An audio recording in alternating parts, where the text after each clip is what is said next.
Hi, welcome to Tech Solutions. Today we are going to see how to install a network printer. So, first of all, you have to open the control panel.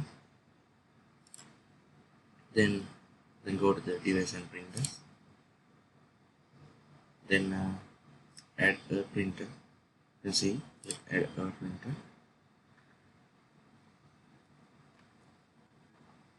So, if this list not showing your printer, so you can go to the printer that was in this list.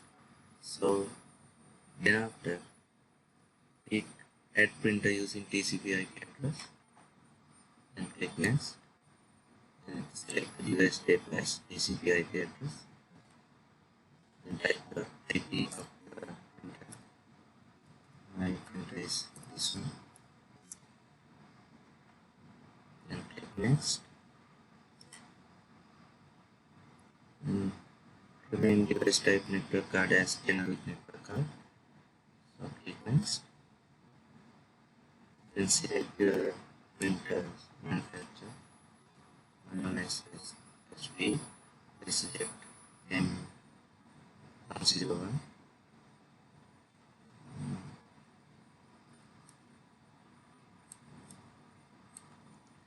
If you doesn't have a driver, you can click have and browse, and then select the location of your driver file, and then it will add it to this list.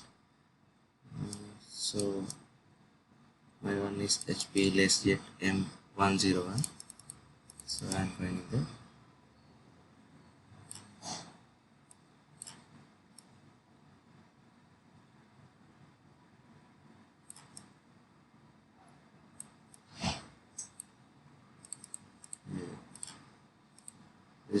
This is my printer. Select use the driver that currently installed and press next, and it will install printer. You can see printer logo came on. Then you can select set as default printer. I'll leave it there and finish. Like that, you can see this printer has popped up in control panel. Now you can set as default printer. That's all about installing network printer. Thank you for watching.